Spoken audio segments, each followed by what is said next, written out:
ආයිබෝවන්. අද අපි කතා කරන්න යන්නේ ඇත්තටම අපි මේ නූතන ලෝකයට පුදුම විදියට ගැලපෙන ගොඩක් පැරණි ඉගැන්වීමක් ගැන. ඒ තමයි කාලාම සූත්‍රය. වර්තමානයේ අපි හැමෝම වගේ තොරතුරු ගංවදුරක අතරමං වෙලා ඉන්න වෙලාවක මේ සූත්‍රයෙන් ලබා දෙන මඟ පෙන්වීම ඇත්තටම හරිම වටිනවා. හොඳයි.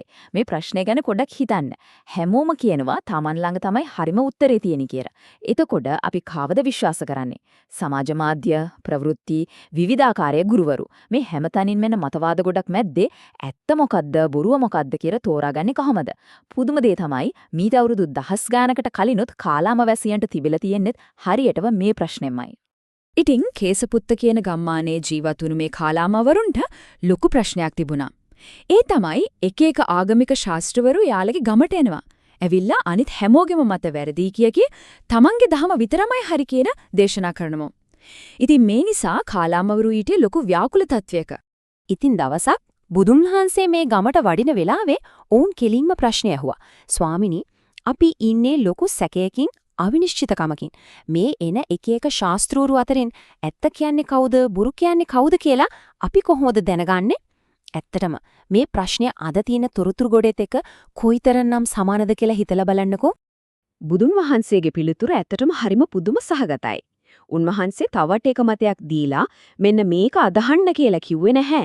ඒ වෙනුවට උන්වහන්සේ ලබා දුන්නේ ඕනෑම දෙයක් ස්වාධීනව විමර්ශනය කරලා Tamanටම තීරණයකට එන්න පුළුවන් අපූර්ව ක්‍රමවේදයක්.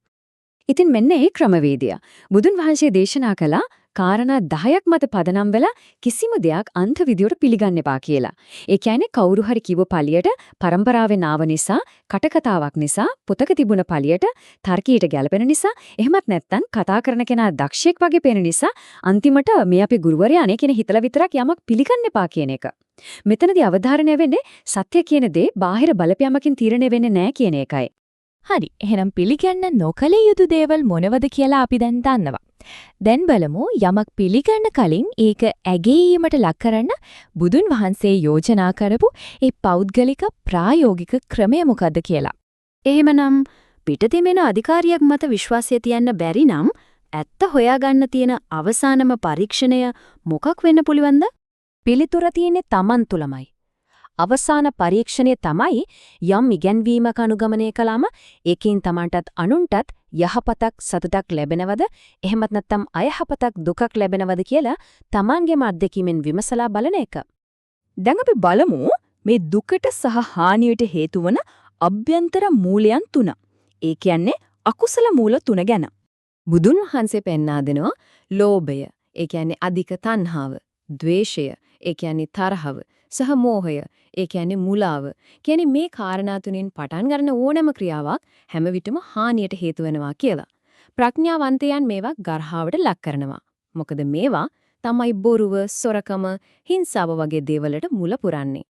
හොඳයි. දැන් අපි බලමු මේකේ අනිත් පැත්ත. අලෝභය, ඒ කියන්නේ ත්‍යාගශීලීකම, අද්වේෂය, ඒ කියන්නේ කරුණාව, සහ අමෝහය, ඒ කියන්නේ නුවණ. මෙන්න මේ යහපත් මූලයන්ගෙන් පටන් ගන්න ක්‍රියාවන් ප්‍රඥාවන්තයන්ගේ ප්‍රශංසාවට ලක් වෙනවා. හේතුව තමයි ඒවයින් Tamanට වගේම අනුන්ටත් යහපත සහ සතුට උදා වෙනවා. ඉතින් මේ ලෝභ, ද්වේෂ, මෝහ වලින් නිදහස් වෙලා යහපත් මනසකින් ජීවත් වෙනකොට මේ ජීවිතේදීම ලැබෙන ප්‍රායෝගික ක්ෂණික ප්‍රතිලාභ තියෙනවා. මේවට තමයි සතරාකාර අස්වැසිලි කියලා කියන්නේ. ඔව්, මේ යහපත් ජීවිතය තුළින් මෙලොවදීම අත්විඳින්න පුළුවන් ගැඹුරු මානසික සහනයන්. එමන් නැත්නම් සහතික කිරීම 4ක් තියෙනවා. බලමු පළවෙනි අස්වැසිල්ල. කෙනෙක් පරලෝවක් සහ කර්ම විපාක ගැන විශ්වාස කරනවා නම් යහපත් ජීවිතයක් ගත කිරීම තුලින් මරණයෙන් පස්සේ මට හොඳ තැනක් ලැබෙනවා කියන මානසික සැනසීම ඇති වෙනවා. දෙවෙනි අස්වැසිල්ල. හිතමු කෙනෙක් පරලෝවක් විශ්වාස කරන්නේ නැහැ කියලා. එහෙම වුණත් කිසිම ගැටලුවක් නැහැ. වෛරයෙන්, ක්‍රෝධයෙන් තොරව ජීවත් වෙන නිසා මේ ජීවිතේදීම සුවසේ ඉන්න පුළුවන් කියන සහනය ලැබෙනවා. තුන්වෙනි අස්වැසිල්ල. යම් විදියකින් පව්වලට විපාක තියෙනවා කියලා හිතුවොත් Taman කාටවත් හානියක් පවක් නොකරන නිසා Tamanට ඒ විපාක වලින් දුකක් කරදරයක් වෙන්නේ නැහැ කියන ආරක්ෂාව හිතට දැනෙනවා. හතරවෙනි සහ අවසාන අස්වැසිල්ල. අපි හිතමු පව්වලට විපාකයක් නැහැ කියලා. එහෙම වුණත් Taman යහපත් පිරිසුදු කෙනෙක් විදියට ජීවත් වෙන්න නිසා ඒ ගැන Tamanටම ලොකු ආත්ම තෘප්තියක් සැනසීමක් ලැබෙනවා. ඉතින් කොහොම බැලුවත් යහපත් ජීවිතයක් ගත කිරීමම ජයග්‍රහණයක්. ඉතින් කාලාම සූත්‍රය හරිය සරලවම ගත්තොත් මෙහෙමයි. බාහිර අධිකාරිය ප්‍රශ්න කරන්න. Tamanගේම අත්දැකීම විශ්වාස කරන්න.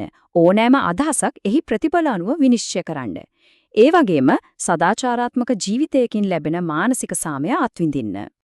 අවසාන වශයෙන් මේ ප්‍රශ්නේ ගැන මදක් සිතා බලන්න. තොරතුරු සහ මතවාද වලින් පිරිණු මේ ලෝකේ Tamanගේ ජීවිතය මෙහෙයවීම සඳහා භාවිත කරන අභ්‍යන්තර මිනුම් දණ්ඩ කුමක්ද?